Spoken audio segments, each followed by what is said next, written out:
What a game we have this Monday night in Detroit.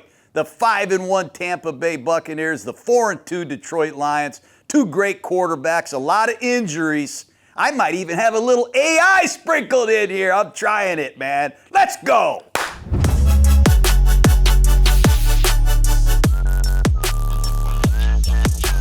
This Top of Mind is brought to you by Chevrolet. Football season is here. And whether you're grinding through the week or gearing up for kickoff, there's one ride that's always game ready, the Chevy Silverado. Built for the hustle, ready for the game. Silverado is America's most dependable full-size truck. Head to Chevy.com to learn more and build your own Chevy Silverado.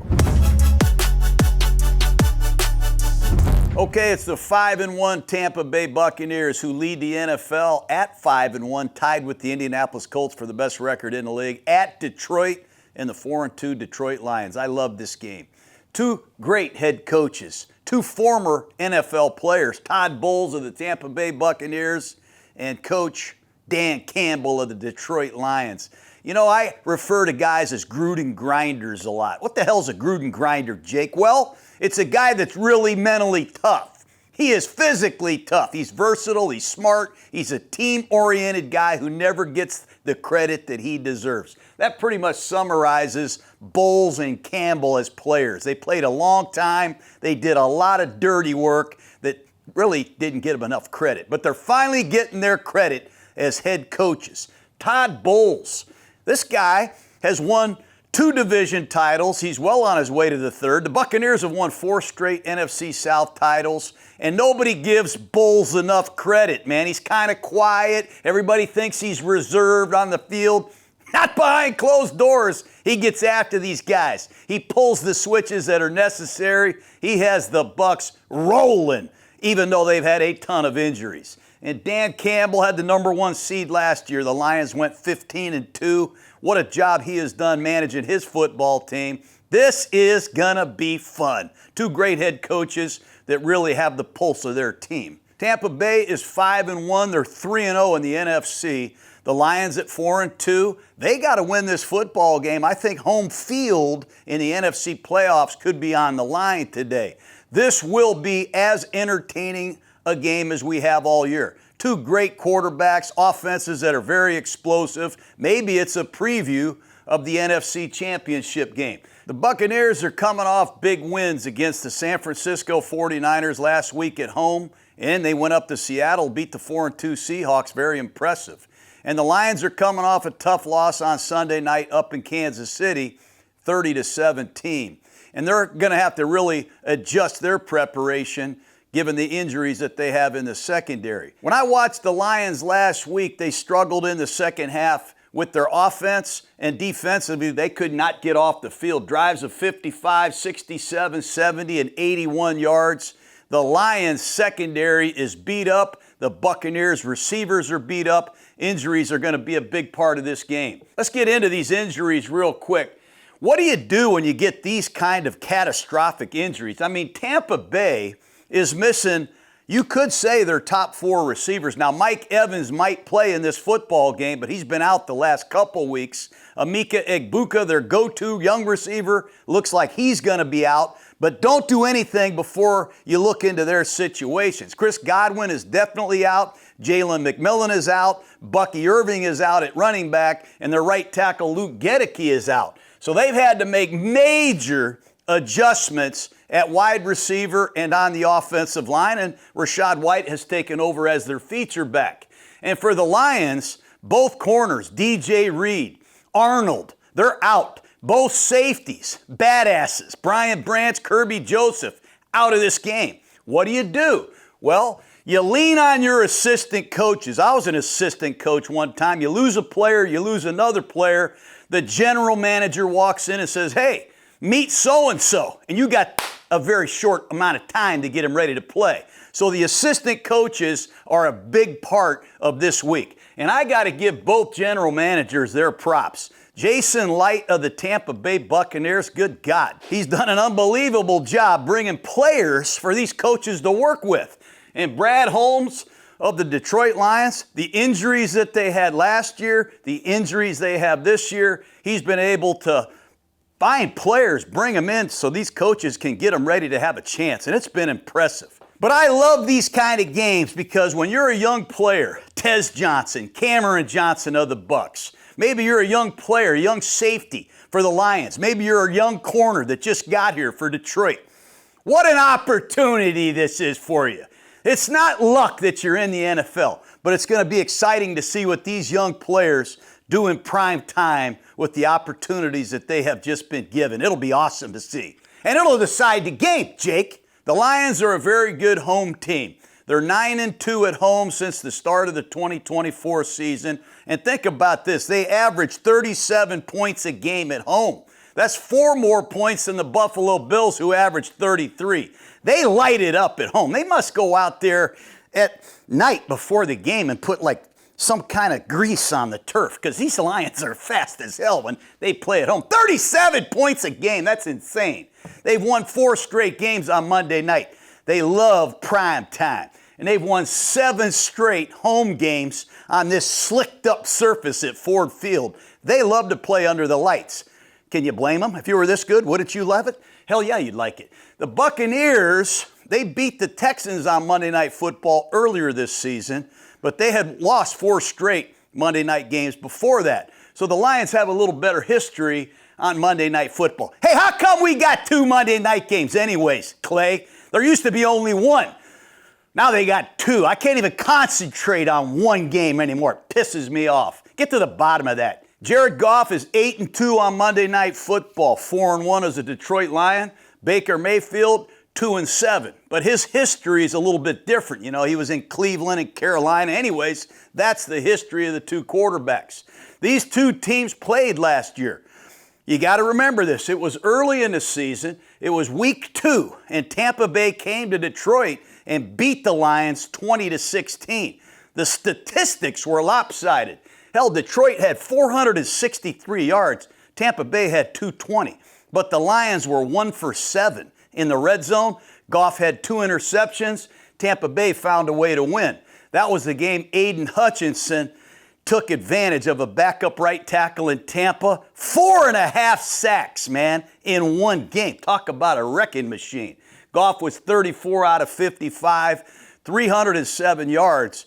Todd Bowles, head coach of the Bucs, he was spinning a dial, man. All kind of different blitzes, which we'll get into in just a second.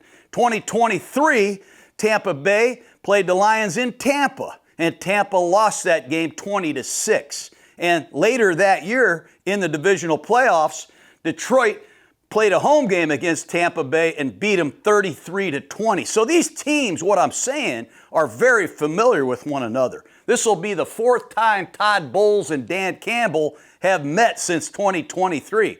There's a lot of familiarity. That will have a lot to do with the strategies in this game. The game features 2 great quarterbacks. Think about Jared Goff and Baker Mayfield. They're both number 1 overall picks. Both of these guys are leading Super Bowl contending teams right now. It's kind of cool.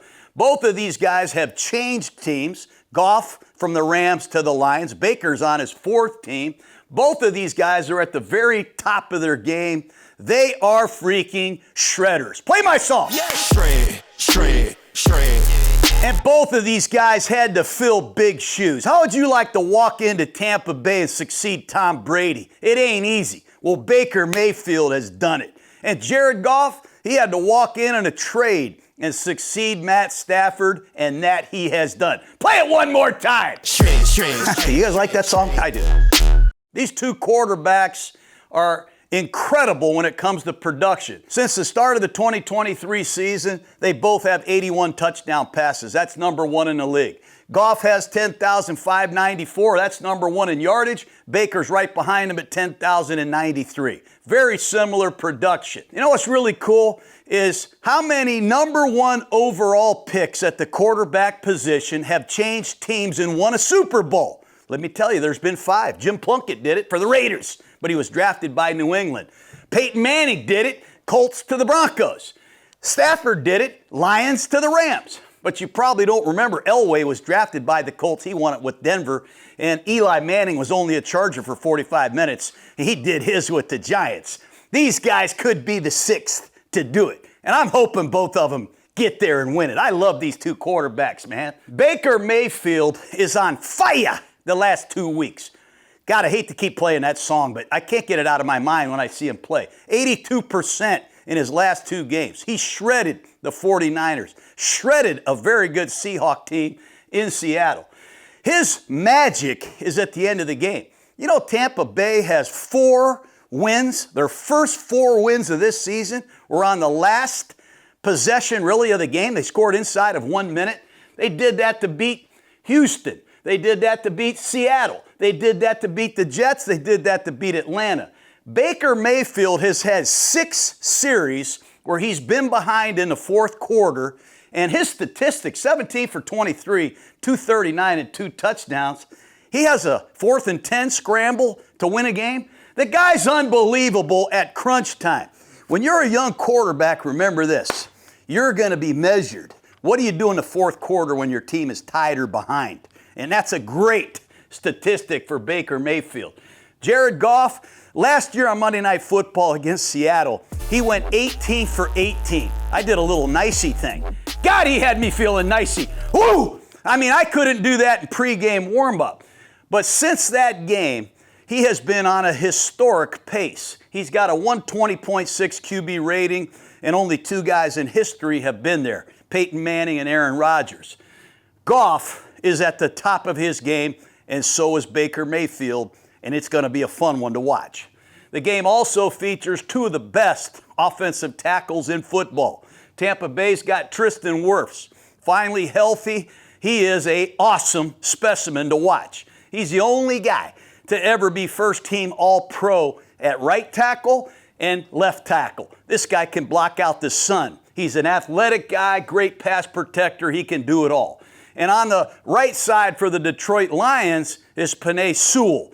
Hell, he's like the Dodgers pitching staff, man. Nobody gets by him. This guy is a shutout artist, fun to watch. As good as they are, they're playing with backup tackles potentially on the other side. Charlie Heck will play right tackle for Tampa Bay. He is replacing Luke Gedeke, and he has had his struggles. Playing opposite of Penei Sewell could be Taylor Decker, but he's missed the last 2 games. He has a bad shoulder. It could be Dan Skipper, who started against the Chiefs, and he had his problems. So keep an eye on the tackle playing opposite Wirfs and playing opposite Sewell. Not going to agree, sport, if you're with me. Lastly, top of mind things to look for, 4-down situations. Both of these coaches, I think they know they got to score a lot of points to win. Dan Campbell's proven it a lot in the past. I think Todd Bowles and Dan Campbell are going to go for it on 4th down 2 or 3 times in this game. So you got to be ready for those situations. Don't be surprised. The Lions, watch them pick up blitzes. The running backs got to have a hat on a swivel, man, because there are going to be blitzes coming from all over the place. That'll have a significant piece of the outcome in this football game because Bowles is bringing the madness. That's what he did last year when they came to Detroit and won. And the Buccaneers, they got to trust whoever they put out there with Baker Mayfield. He's proven it. It doesn't mean shit who you put him out there with. At running back, offensive tackle, at wide receiver, trust them. And they got to get after this secondary of the Lions. They're playing 4 backups at a time. And the Buccaneers got to have a significant plan for Aiden Hutchinson. He chewed him up last year with 4.5 sacks. Let's look at the kicking game for Tampa Bay. Chase McLaughlin, hell of a kicker. 4 for 4 from over 50. He made a 65-yarder. I think it's the longest outdoor kick in history. He did that against the Philadelphia Eagles. He is struggling a little bit from 40 to 49. He's 3 for 6. He had 1 blocked against the Jets. But Chase can really kick the ball. Tampa Bay's got a really good punt returner, Cameron Johnson. He averages 15 yards per return, and Cameron Johnson is playing wide receiver. They're getting a lot out of this cat from Barton College. Where's Barton College, Clay? No idea. Jake? Nope. You guys better learn what the hell's going on at Barton College. For the Lions, they have Jake Bates, good kicker, 7 from 9 on field goals, 24 for 24 on PATs. They also have a very dangerous punt returner, Khalif Raymond. He's out of Holy Cross, you know, he's a Crusader. He took one back 65 yards against the Cleveland Browns. That's his third in his career. Keep an eye on that because Tampa Bay is giving up 15.5 on punt returns. That's 27th in the league. Key injuries, we've talked about a lot of them. The Lions' Taylor Decker, left tackle. Will he or won't he play? That is significant, trust me. DJ Reed, Terrion Arnold, both corners are out. Kirby Joseph out of the game, and Brian Branch is suspended. That's 2 corners, 2 safeties. Maddox, who plays nickel and safeties, also out. That's 5 of your top DBs. Malcolm Rodriguez, a linebacker, is getting close. He won't play in this game. And the Lions, Aleem McNeil is back, the best interior defensive lineman for the Lions. He's been out since last December. That is a huge jolt for Detroit. And keep an eye on defensive tackle DJ Reader. He hasn't practiced much at all with the back. They need him to stop the run. For Tampa Bay, Mike Evans. He could return. Big number 13, 11 1,000-yard seasons. They could sure use him. He's had a hamstring. If he does play, how much will he play? Godwin, their other receiver, is out. Jalen McMillan is out. Igbuka, almost 500 yards receiving, tweaked his hamstring. Will he play? If he does, how much will he play? Look into Igbuka. I don't think he's playing. Haggard started at right guard the last few weeks, out. So we have a lot of injuries. And in the secondary, 2 corners, Benjamin Morrison and Zion McCollum, looked like they were full go on the practice field. Neither one of them played last week. Keep an eye on these injuries before you do anything. This is going to be a shootout. Let's go.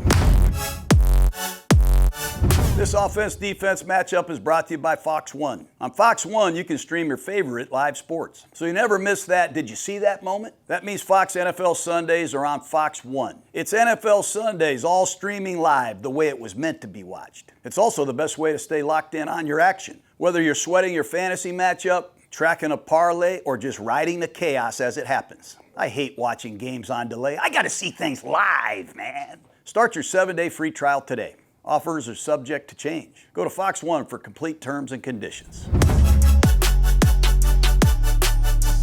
Okay, the Tampa Bay Buccaneers, the Detroit Lions defense, what a matchup it'll be. Young Josh Grizzard, the 3rd offensive coordinator in 3 years for the Tampa Bay Buccaneers, has done an unbelievable job. I mean, this is a top 6 offense with pretty much your top 6 players not playing. What a hell of a job he's done. The Buccaneers are 6th in scoring, 12th in total. They're 22nd in rushing, and they're 7th in pass offense. They've been efficient. They've only turned it over 2 times.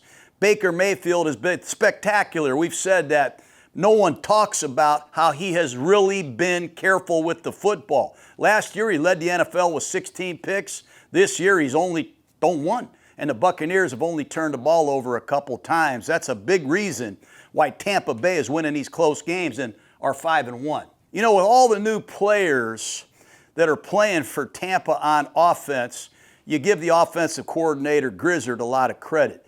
But you also got to give the assistant coaches a lot of credit. I mean, wide receiver coach Brian McClendon. Let's get to know this cat. What a job he's done. He's lost his top 4 receivers. Hell, if Mike Evans was hurt and I was a receiver coach, I would be pissed off for a month. I would not even talk to anybody. This guy showed great resolve. He's given these guys great guidance, and Mayfield has given them confidence, and it's a credit to Brian McClendon. Kevin Carberry, the offensive line coach. Good God. They moved their center to left tackle for 3 weeks. They moved their left guard to center. Hell, they've had 3 different right guards, 2 different right tackles, and Tampa Bay is kicking ass. So, Kevin Carberry, Brian McClendon, great job. Skip Pete, running back coach. I mean, hell, you lose Bucky Irvin. Hell, I would lose my mind. But they've leaned on Rashad White, Sean Tucker. Tampa Bay's coaching staff deserves a lot of credit, man. Tip your hat to those guys. Tampa Bay, with the injuries at receiver, used more tight ends last week against the 49ers. If you watch it carefully, 23 out of the last 50 plays, I saw 2 tight ends. I saw Cade Otton and Payne Durham. That's by far the most double tight ends Tampa Bay has used in some time. Will they use double tight ends against Detroit or not. If they do, I think the Lions will play base defense. That means there's 4 defensive backs. But if they use 11 personnel and use 3 receivers and 1 tight end, the Lions have to play 5. And if I was coaching, I would want the Lions to have to play 5. I want them to play as many DBs as possible because they're all hurt. You guys with me, Jake? Yep. I think that's really important. We talked about Aiden Hutchinson, and he's going to play both sides. He goes left, he goes right, he's all over the place. He killed Tampa last year with 4.5 sacks against a backup right tackle. Hello! They have a backup right tackle again, Charlie Heck. So I think you're going to see Hutchinson over here against the Bucs right tackle a lot. Last year in that game where Gedeke was hurt, he lined up over here 33 times. He lined up over here against Wirfs 10 times.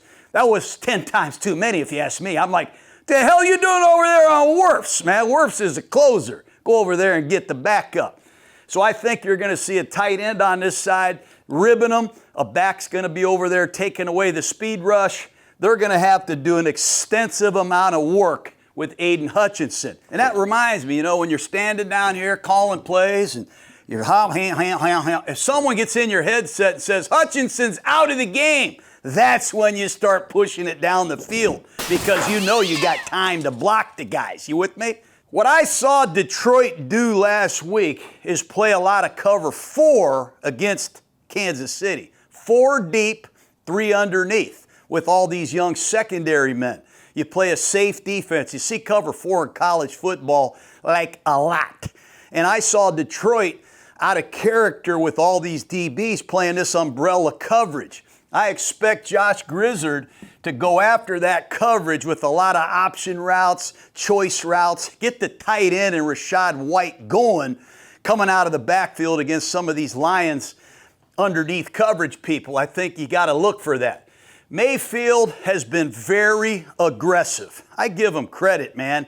He is pushing the ball down the field, sometimes by design, sometimes through second reaction scramble plays. They got a lot of explosive plays in the passing game. One thing that Mayfield does a great job of, among others, is when you make a mistake, he makes you pay, man. I mean, Makuba, the young safety for the Eagles, he jumps a route, Mayfield throws a bomb right behind him. Jihad Campbell, a linebacker for the Eagles, he's covering Bucky Irving in the flat. He's got him covered. But he didn't plaster. Mayfield scrambled. Next thing you know, it's a 60-yard touchdown. Hell, the Seattle Seahawks, they're playing a split safety look, and a lot of these safeties, they're keying number 3. 1, 2, 3.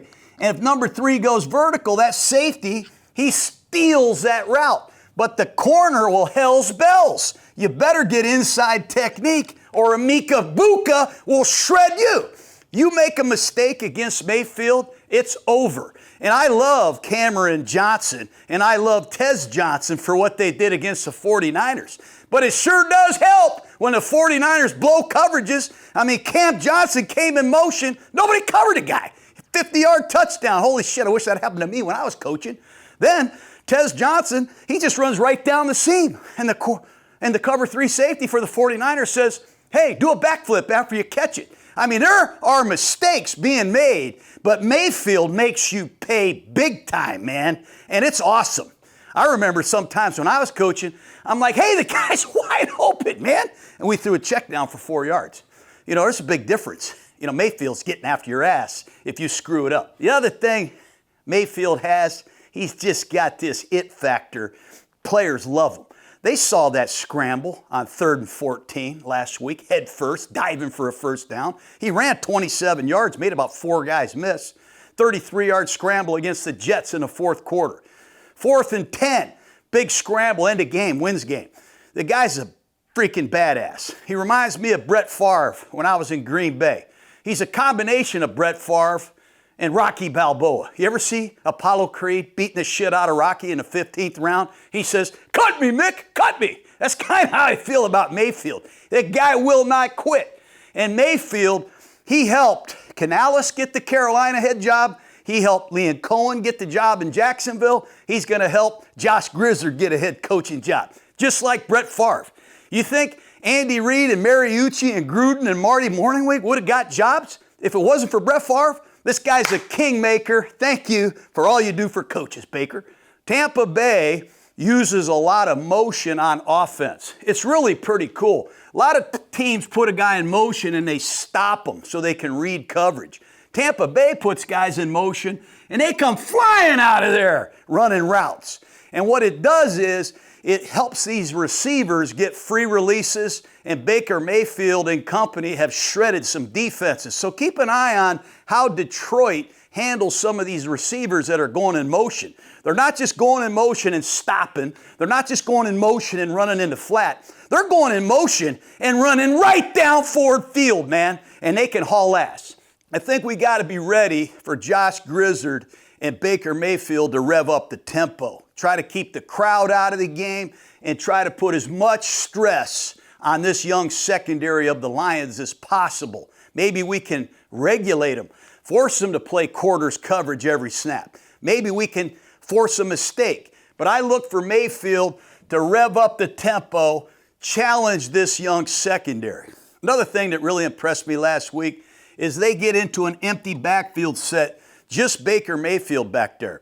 And in an empty backfield set where you let 5 receivers into the route, a lot of defenses will automatic to a blitz or they're going to automatic to a coverage. Well, Grizzard and Mayfield, they kept dialing up the same thing. To the 2 receiver side, they ran a 4-yard under with a 12-yard out. But what they kept doing is putting Otten on this 4 or 5-yard hook route, and they put that number 2 receiver on a sharp inside break at about 12 yards with a quick out on the outside. And the linebacker would jump that tight end, and there were some big holes in there. They ran it a couple times for a big gain. So if they know what coverage you're in, they're going to call plays to shred that coverage, and that's what's going to happen. They do a nice job. The running game is solid with Rachaad White. The numbers are not as good as they were last year. Remember, last year, they were 149 yards a game, 5.0 per clip. This year, it's just 109 and 4.0. A lot of that has to do with the injuries on the line and injuries at running back. Also, the injuries at receiver has encouraged defenses to load up on the run. But Rachaad White, number 1, is still a good back. But remember, the Lions are a good run-stuffing defense. You got that DJ Reader, Tyleik Williams. If Aleem McNeil plays, why not throw it another 10 or 12 times against this young secondary? So those are some real cool things to think about with the Bucs offense. Okay, the Detroit Lions defense led by first-year coordinator Kelvin Shepard. He's done an excellent job. Last week, they struggled with all the injuries in the secondary. They gave up the most yardage, 355 to the Chiefs. It was the first game they had without a turnover. So they didn't get the splash plays that this defense relies on. I mean, this defense, they have 19 sacks. That's 6th in the league. They forced 7 fumbles. That's 2nd in the league. And they've taken the 6 interceptions. That's 5th in the league. So the splash plays, man, have been the fuel behind the Lions on defense. Last week, they didn't have that against the Chiefs. And they let the Chiefs go on and on and on with some long scoring drives. So what will they do this week to mix it up? Statistics are what they are. I think they can be a little misleading. You know what I mean, Jake? Yep. So when I look at the Lions against the Bears, Caleb Williams in one of his first starts in a new offense, the Cleveland Browns, who never score on anybody, and the Cincinnati Bengals with Jake Browning at quarterback, well, those 3 games, they averaged 18.3 points a game. But when I watch this defense against Jordan Love and the Packers, Lamar Jackson and the Ravens, and Pat Mahomes and the Chiefs, they're giving up 29 points a game. That's why I kind of think this game might be high scoring because Baker Mayfield and the Bucs are in town. They certainly have a lot of limitations in the secondary. They certainly lacked the splash plays last week against the Chiefs.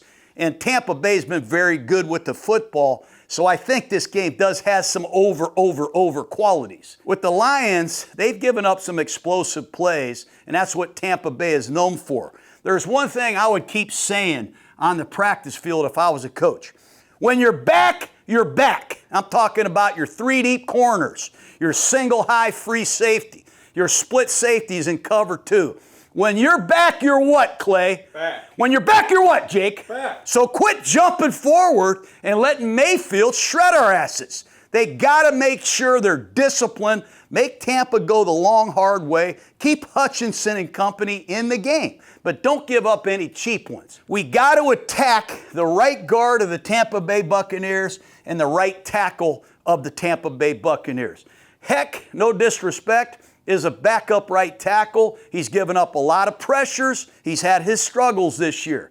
And Tampa Bay is down to Elijah Klein, 6th-round pick out of UTEP. He's the 3rd right guard they're using. Cody Mock is out for the season, I believe. Luke Haggard, his backup, got hurt. He's not playing. So if McNeil plays and Hutchinson's still the same Hutchinson, that's the side you got to keep an eye on, the right side of the Bucs line. When you have a lot less DBs, generally you play a lot more zone. You don't want to play a lot of man coverage because there's a lot of technical assignments you got to carry out with these stack formations, these bunch formations, guys flying out of motion. The last thing you want is to have a mistake or a breakdown against man coverage. So when you have a lot more injuries in the secondary, usually they play a lot more zone. Usually when you have a lot more injuries in the secondary, you do a lot less blitzing. And last week against the Chiefs, I only saw 3 blitzes out of 39 pass attempts. That's the least amount of blitzes in the Dan Campbell era. And I think a lot of that has to do with new players, lack of reps on the back end. But that might have a lot to do with the lack of splash plays as well. As a coach, you sit in there and you think, you're looking at Tampa Bay and you're thinking about what you want to do. This is what I want to do. Then you go out and look at your players and you get to know them because some of these guys just got there. You got to realize this is what we can do. So it'll be an interesting balance. Dan Campbell, defensive coordinator, Kelvin Shepard, what can they do to present some problems structurally for Mayfield and this young receiving core, but not put his own people at risk? Yes? The Lions have one player that's very interesting from a versatility standpoint. That's Derek Barnes, number 55. They can use Barnes as a pass rusher, as a linebacker. They can even use 3 down linemen, 3 linebackers, and walk Nowaski 53 or 55 Barnes around, and these 2 guys can mismatch running backs. They can run over you. They have edge speed and versatility. I expect Barnes, number 55, to play a big factor in this game for the Lions. Let's get into the matchups. Okay, the offensive line we pretty much talked about. Graham Barton played 3 games at left tackle. The 2nd-year center out of Duke, former 1st-round pick. He is as good a center as I've seen in the NFL this year. Great pass protector, very athletic. He's playing at his natural position. Ben Bredesen's playing at his natural position. He played center earlier in the year, quality veteran player. And this guy, Wirfs, he's a historically great player. The only guy to be an all-pro at both tackle positions. These 3 Buccaneers are badasses.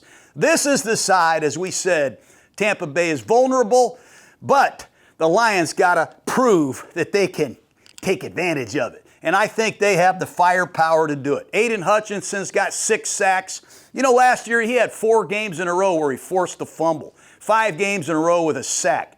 This guy is as good a player as there is in the NFL. Hutchinson, what are we going to do to get him some one-on-ones? They might have to blitz to take the back off of Hutchinson so he can get some one-on-ones. We got to get Hutchinson some at-bats. So stop the run, find a way to get him one-on-one. He can ruin the game.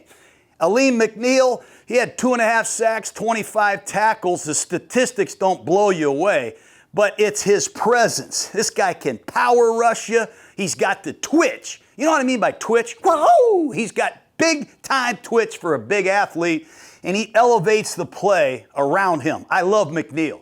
The other D tackle is DJ Reader. He gets applause from his coaching staff every week. He might not show up on the stat sheet so nobody talks about him. But when you watch DJ Reader stop the run, good God, he is a hell of a player.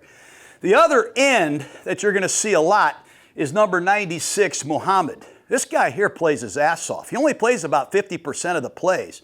mostly passing downs, but he's got 4.5 sacks. And when the ball's thrown over there, you're going to see a number 96 guy flying, man, like a bolt of lightning. I love his effort. He plays his ass off.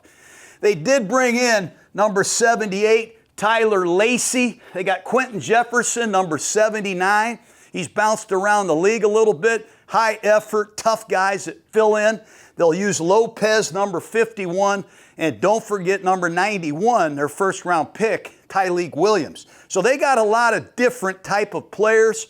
It's Barnes, 55, and Nowaski, 53, who they use in their sub package to try to screw up your protections or try to get them one-on-one with a back. Rachaad White, number 1, will be the feature back of the Buccaneers. I think he's a hell of a player. 17 carries, 65 yards last week against the 49ers. 3 catches, 21 yards. He catches the ball easy, man, like a baseball. I mean, this guy's got great natural hands. He's going to be a big factor in this game. Sean Tucker will be the backup, number 44, undrafted player out of Syracuse.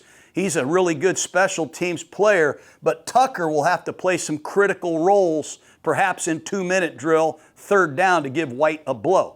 On the outside now, bear with me, for the Detroit Lions, we have no idea who's going to start. You should have a little, a little wager at your house. Who's going to start? Because both corners are out, both safeties are out, and Amik Robertson, number 21, he's the only guy I recognize, the ex-Raider. They have moved Amik outside because of the injuries at corner.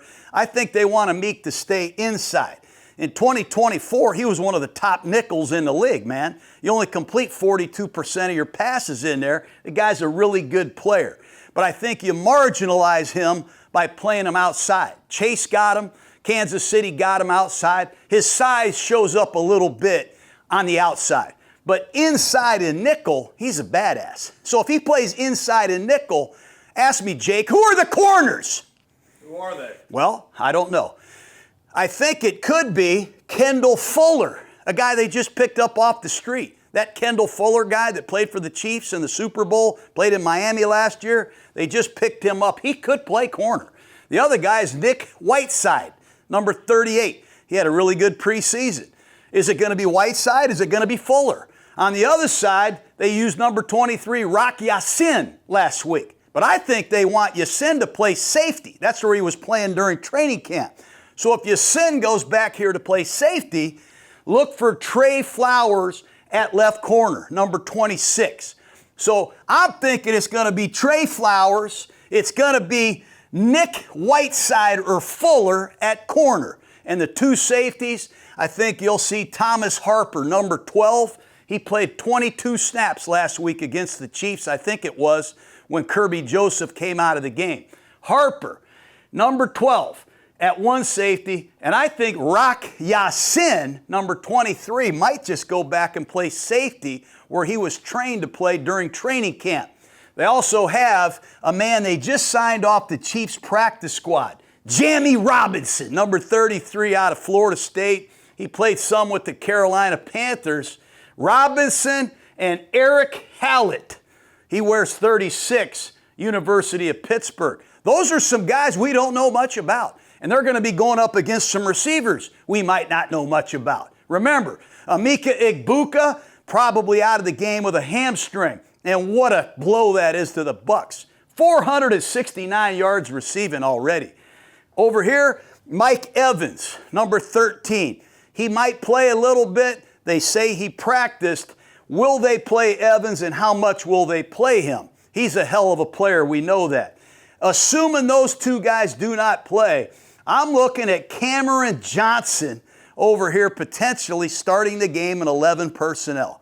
Barton College, 4 catches, 64 yards. He's their kick returner, but he is a man that's got to be ready to take critical snaps. You imagine Barton running a route against Nick Whiteside? Who the hell knows what's going to happen? Over here, Sterling Shepard, this guy should not be underestimated. If I was a fantasy football player, I would take Sterling Shepard on my team. He's a hell of a player. He played at Oklahoma with Baker. He's got 19 for 242. The guy has juice, man. He could be a big factor in this game. The other guy is Tez Johnson. He wears number 15. the lightest guy in the NFL, 154 pounds. Man, this guy can haul ass. 83 catches at Oregon, follows it up with 86 catches, two of the most prolific seasons at Oregon. He's got 6 catches for 112 yards. Tez Johnson, Cameron Johnson. Started making me think of that band I like in the 70s, the Brothers Johnson. I'll be good, I'll be good to you. You ever heard that song, Jake? No. Shit, it's a great song. They're not brothers, but they're Johnson and Johnson, man. Let's go. It's an obscure secondary. Might be one of the most obscure secondaries to ever start a game on Monday Night Football for the Lions. And we have some young receivers who don't have a hell of a lot of experience either. It's going to come down to Baker Mayfield. And don't lose sight of his legs. He's carried the ball 22 times, 158 yards, 7.2 average. This is an elite closer, man, at the end of the game. Mayfield, at the end of the game, crunch time is his time. He does an excellent job with off-schedule plays, and if you make a mistake, he'll blow your brains out. This guy will end your freaking day, man. He's a fire-breathing, confidence-bringing badass, and I think he is the tone setter for the Tampa Bay Buccaneers. I can't wait to see Hutchinson up against Mayfield in prime time. Okay, the Detroit Lion offense, well known as one of the most productive, exciting groups in football, up against Todd Bowles and the Tampa Bay Buccaneers. This is going to be awesome. Excellent offense, a very creative, very aggressive blitz style of defense on Monday Night Football. John Morton, in his first year as coordinator of the Lions, has done a hell of a job. The Lions are second in scoring. They're 11th in total offense. They're 8th in rushing, 14th in passing. But what I love is the balance that they have. It's amazing balance, man. 175 pass plays and 175 run plays. You can't do much better than that. That is balance. I look at the Lions last week against Kansas City. They came out very, very committed to running the football. It almost looked like they were trying to slow the game down, keep Mahomes and Andy Reid on the sidelines. Perhaps they're looking for 32 to 34 minutes of clock to try to help this young secondary of the Lions not have to go out there very often against Baker Mayfield. But I think this week, I'd be surprised if they don't open it up and let Jared Goff go to work. They're going to have to score some points. I think we all know that. Do you really want to slam the ball inside against the Tampa Bay Buccaneers? That's where Vita Vea lives, number 50. And not many people have had much success running the ball against Tampa since Todd Bowles and Vita Vea have been working together. I just think this is an opportunity for Detroit. Instead of running it like they have been on first down 58% of the time, how about throwing it 68% of the time on first down with play action? I think we got to be expecting Detroit to throw the rock a little bit more in this game, particularly on first down. We've said it before, RCE. I love recognizing quarterbacks that apply RCE in professional football. They recognize defenses, they communicate ways to beat that defense, and it leads to high levels of execution. Nobody does it better than Jared Goff. He is a down-to-down badass assassin, man. Every snap is a research project. Just watch his eyes from the time he leaves the huddle. He and center Graham Glasgow, they're going to have their head on a swivel. Where is Winfield, 31? Where is Tyke Smith? And where in the hell is that Jacob Parrish, that nickel corner, 25? And you better find David, number 54. He's 35 years old, and that dude is going to blitz 8 or 9 times in this game, trust me. So they're going to have to do a great job, as they always do, recognizing these blitzes, communicating who has who, and they're going to have to deliver some pickups to execute. Perhaps the best play-action passing offense in the league. I love it because they're under the center. A lot of people think play-action passes are these RPO, dead man walking passes. I hate them. A play-action pass is when you turn your back to the defense, you extend the ball, and you make some great fakes, and you really impact the underneath coverage. Nobody does it better than the Lions. This year, 30% of the passes are play-action passes. Goff has thrown 5 touchdown passes off play-action already. 10.7 yards per pass, and the QBR is almost 135. I mean, that's insane. They have a lot of production. I expect to see a lot of that. They threw a lot more quick passes last week against the Kansas City Chiefs. And I think it's all going to come down to this left tackle of the Lions. You know, Taylor Decker is a good player, but he's had some injuries. He missed the last 2 weeks. Manu was the backup against Cincinnati. He got hurt. So they brought back Dan Skipper, number 70, a veteran who they released during training camp. Skipper is a hell of a guy, a good, tough son of a gun. But he gave up a sack. He gave up 6 pressures. And last week against Kansas City, the average length of pass was 4 yards. That's not like Jared Goff in the Lions. I think the ball was coming out quicker because of the protection issues that they had. The Lions are a top red zone offense in football. They do a phenomenal job. If you're a young coach, get some Lions tape and study their red zone. They know how to put it in the end zone. 27 possessions, 20 touchdowns. That's why the Lions score touchdowns on 34% of their drives. That's number 1 in the NFL. And when you watch Amon-Ra St. Brown, say whatever you want. He is a go-to badass in the red zone. He can run routes from the slot. He can run routes out of motion. The guy can really rip you inside the 5 with some double moves. I love the creativity and the usage of Amon-Ra St. Brown and Sam Laporta in the red zone. When Vita Vea, number 50, comes out of the game, Detroit, I think that's when they want to run the football. Hell, offenses make almost a full yard more rushing when Vita Vea is on the sideline, so keep an eye on that. I also think, given the fact that Goff is playing at home, noise is not a factor. You're playing against a team like Tampa who has all these different blitzes. I wouldn't be surprised if the Lions use their no-huddle offense to try to minimize some of the volume that Todd Bowles likes to get to. The running game of the Lions, they have 2 great backs, Gibbs and Montgomery.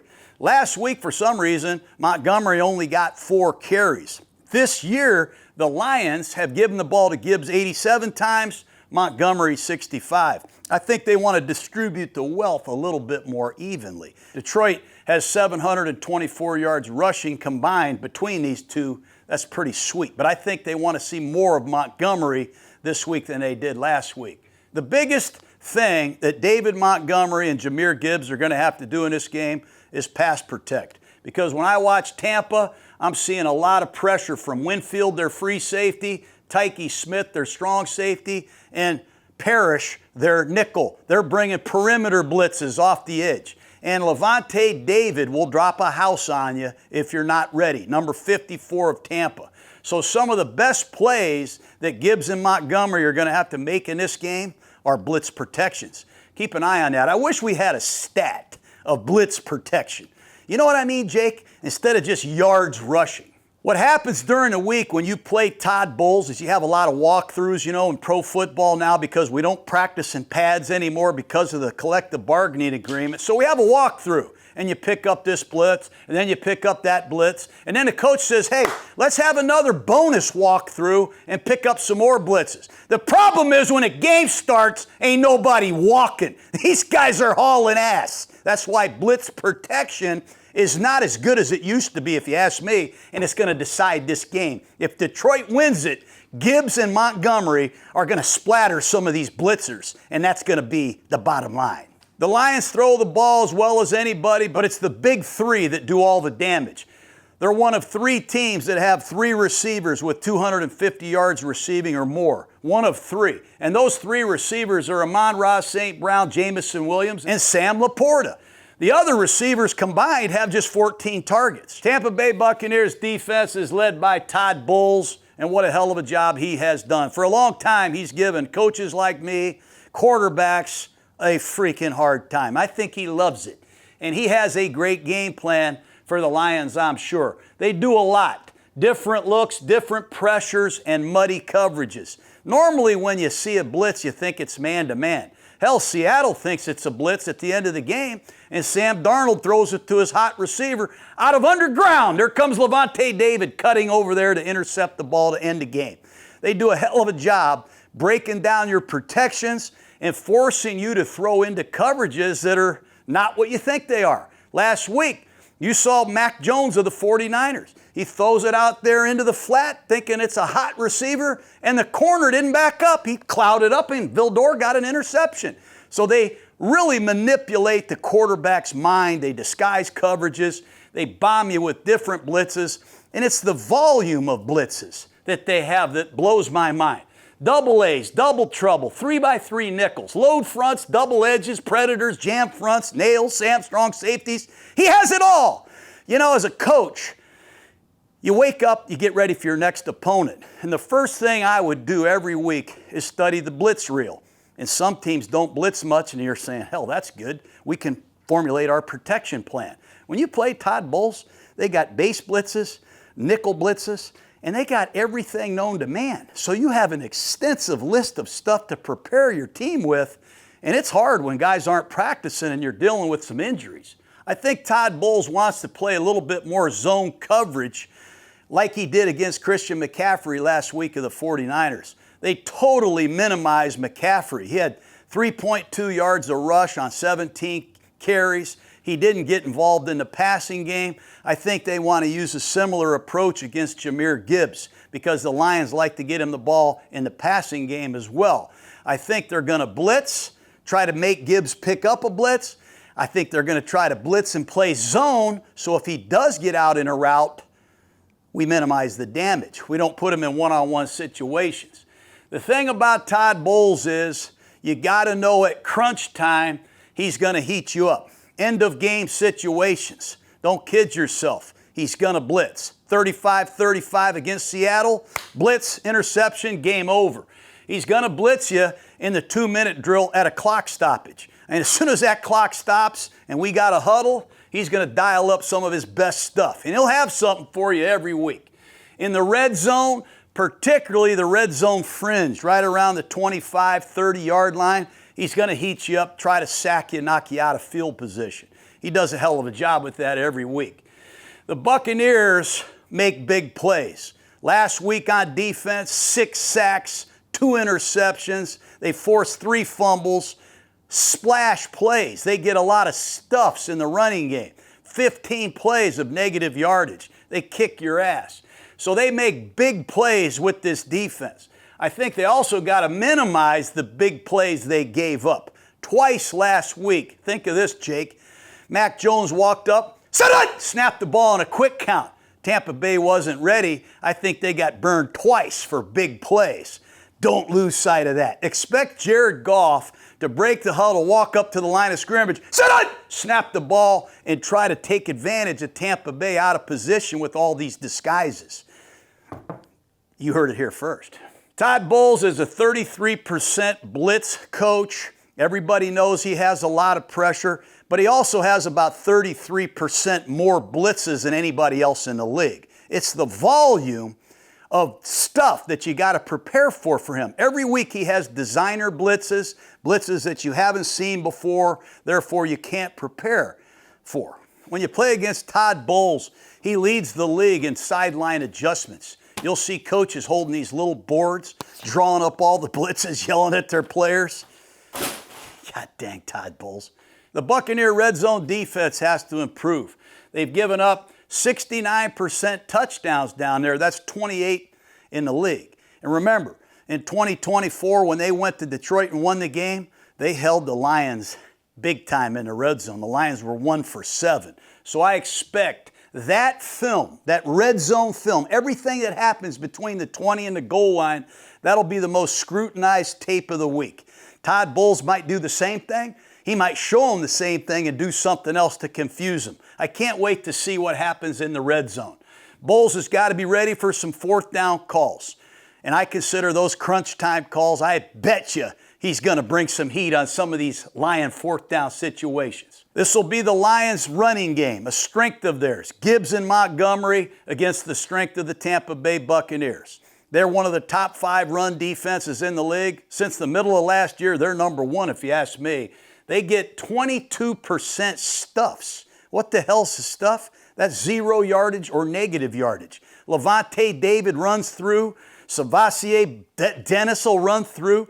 And they got Vita Vea clogging up two gaps. I mean, this guy's a pain in the ass to block. Hell, we had Levante David in here at the FFCA. We asked him.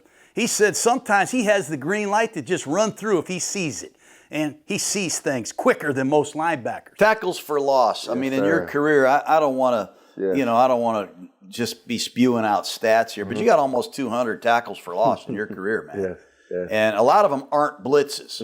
I mean, you're playing linebacker and you see a guard block down, you see somebody pull, you're running through on your own. For sure. Now, you get the green light to do that. Tell these young linebackers what you're doing. At the end of the day, as a linebacker, you got to have instincts. You know what I'm saying? You got to have instincts. Never let nobody take instincts. You can have all the X's and O's and stuff like that, but if you got instincts, trust your instincts. That's the reason why you're playing linebacker. As the number one thing for the linebacker is just got to have instincts. And when you read and diagnose plays, if you believe it, just go and attack it. And that's the majority of the time for me. Once you watch your film and then you see the same stuff happen over and over, you know what I'm saying? Just let your instinct take over. You know what I'm saying? You may get, if you get chewed out by, misreading, that happens. It happens. But at the same time, they always say, they're ready to tell you to slow down instead of sick them. Let's take a look at the matchups. The offensive line for the Lions, we've already talked about who is the left tackle. Taylor Decker, that is a big deal for the Lions. If he returns, it's a big deal if he isn't. Tampa Bay's got to be ready with Hassan Reddick, a guy I think is really coming on. I love Reddick. He played 58 out of 69 plays last week in Tampa against the 49ers. He had a half a sack, but he's getting these pressures. He's getting more and more pressures. Remember, he sat out pretty much all of last year. I think Reddick's about to take off.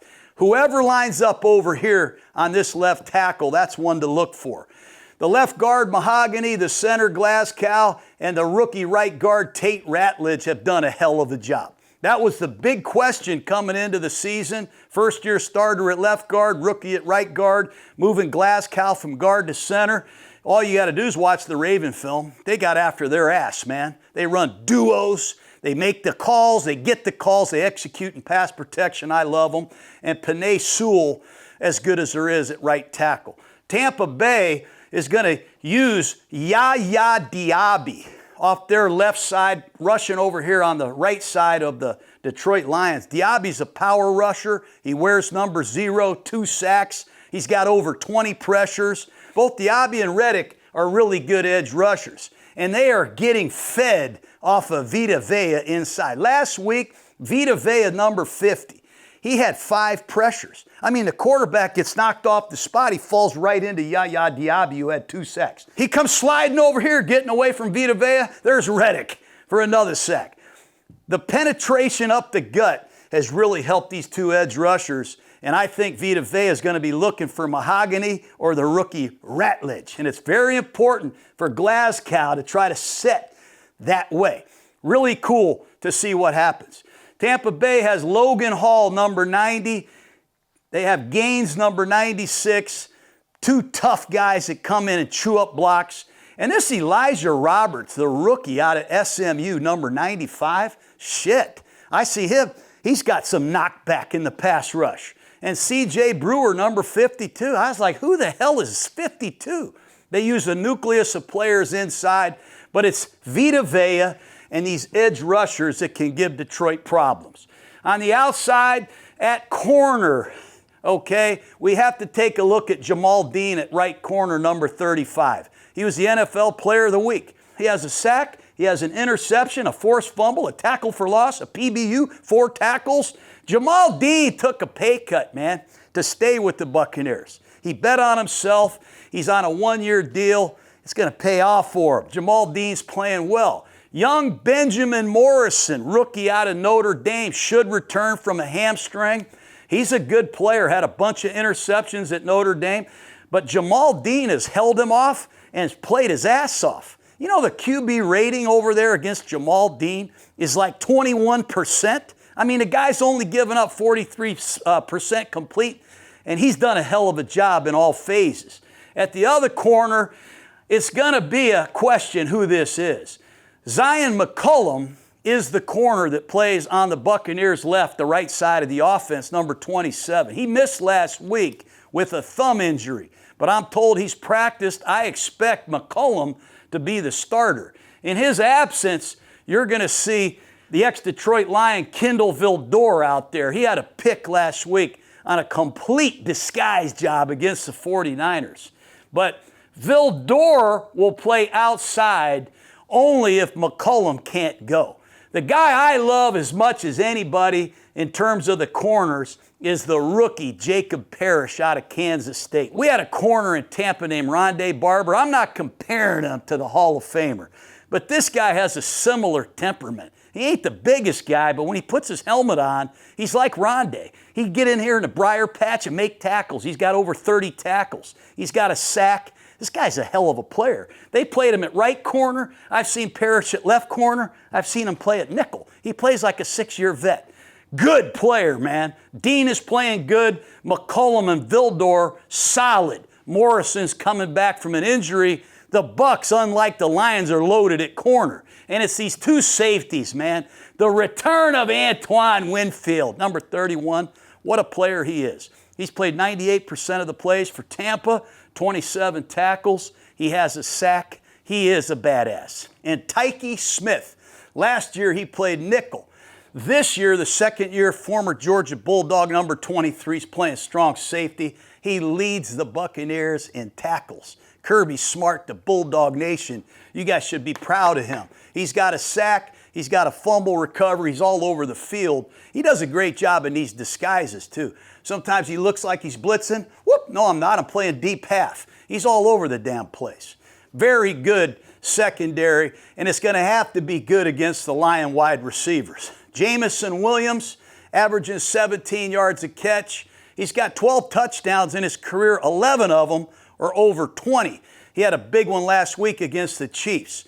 They got to get him rolling more, I think. He's starting to take off under offensive coordinator Johnny Morton. I like the progress. Amon-Ra St. Brown, what do you need to say? He just passed Johnny Morton last week to become the third all-time leading receiver in Lion history behind Calvin Johnson and Herman Moore. He is a beast. He's got 44 catches, and I love him the most in critical situations. Red zone, third down. I know he had to drop last week on 4th and 2. You should make a big deal about it because it's probably the only pass he ever has dropped and the only one he ever will drop. This guy's sensational. He can run all kind of routes, man. He's double jointed, I think. He can stop on a dime. He can catch the ball with his eyes closed. Hell of a player, and they got to do a hell of a job moving him around because in the slot, he and Parrish are going to have some battles. Over here, it's Isaac Teslaw, the rookie from Arkansas. He's gaining confidence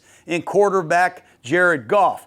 He hasn't seen a lot of targets, just 3 catches, but 2 of them were beautiful one-handed catches. Teslaw and Khalil Raymond, number 11, their punt returner, will split some time in the 3 spot. Tight end Sam Laporta's really taken off. He was hurt a lot last year. 10 catches, 147 yards, 2 touchdowns in the last 2 games. They use Laporta in tight. They use him in the slot. They'll move him out wide and isolate him. He can hurt you a lot of different ways. He's had some good games against Tampa. And Brock Wright, backup tight end, another guy that doesn't have the statistics, but boy, does he pay huge dividends in pass protection and in run blocking. Number 89, Brock Wright, very good player. And you got to tip your hat to offensive line coach Hank Fraley. What a hell of a job he does with these game plans, man. This Lion running game, you got clips like 19W, a split back handoff crack from 1978. You got duo schemes. They got a very creative plan for Penei Sewell to use his athleticism.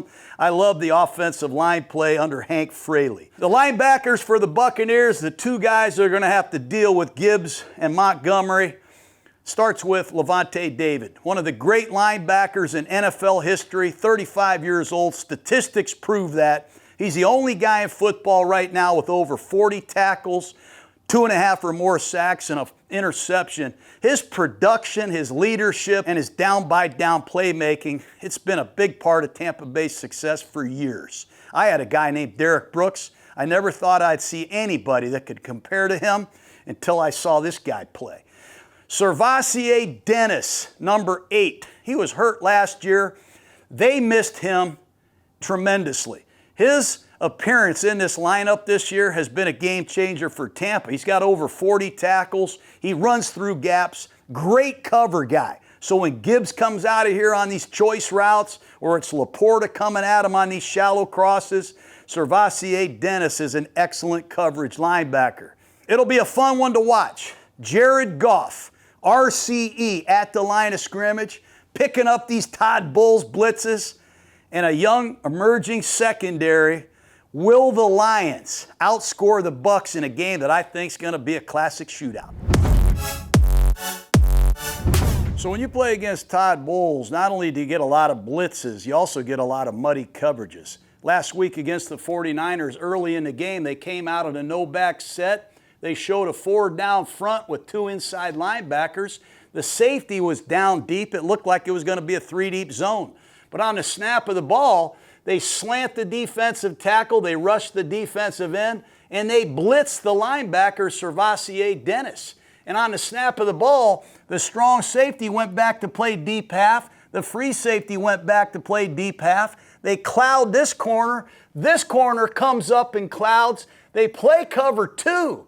They play cover 2 and drop the defensive end. The slot receiver breaks out, and Mac Jones throws the ball out here thinking the corner was off, but here comes Vildor for the interception. They rolled into a cover 2 look. It's just a 4-man rush, but they dropped the defensive end and brought the inside linebacker. They completely confused the 49ers. And then at the end of the game against Seattle, I tell you, at a clock stoppage, you better be ready for Coach Bowles because he's going to come up with something.